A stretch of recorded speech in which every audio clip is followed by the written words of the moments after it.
मित्रांनो नमस्कार. बऱ्याचदा चर्चेमध्ये विषय असा असतो की गाडी घेताना 2026मध्ये डिझेल घ्यावी की पेट्रोल. क्वेश्चन एकदम व्हॅलिड आहे, खूप जास्त महत्त्वाचा पण आहे. आणि आपण शोरूमला गेल्यानंतर पण आपल्याला सांगितलं जातं की सर तुमचा रन वगैरे किती आहे मंथली वगैरे. पण डिझेल घ्यायची इच्छा असेल तरी ना BS6 ज्या आता सगळ्या डिझेल कार्स येत आहेत त्यांचा जो BS6चा नॉर्म्स कंप्लाय करण्यासाठी आत्ताच्या डिझेल गाड्यांमध्ये DPF वापरला जातं आहे. DPF एक टूल फिट केलं आहे, डिझेल पर्टिक्युलेट फिल्टर.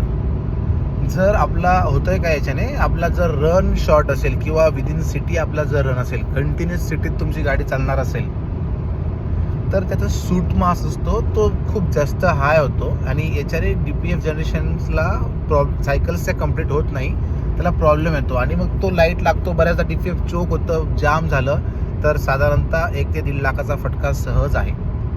याला सोल्युशन एकच आहे, हे पण शोरूमवाले कधीच सांगणार नाही याचं सोल्युशन. ते मान्य पण होत नाही आपल्याला ते सोल्युशन, असे सांगतो तुम्हाला. गाडी वीकली मंथली किंवा 15 दिवसातनं एकदा किंवा दोनदा लॉंग रूटला गेली पाहिजे. आता माझं काम नाही तर मी का जावं हा साहजिक एक प्रश्न आहे, पण हेच एक सोल्युशन आहे त्याला. कारण जेव्हा गाडी 2200 ते 3000 RPMला जाते तेव्हा DPF DPFची प्रोसेस सेल्फ रिजनरेशनमध्ये जाते.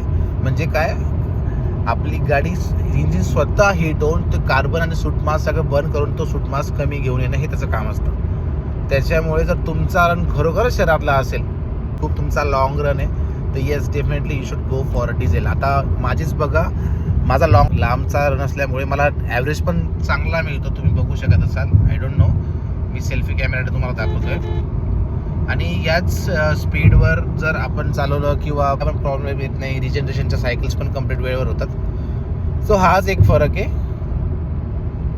डिझेल आणि पेट्रोल घेण्याच्या मागे जे टेक्निकल कारण आहे ते हेच आहे.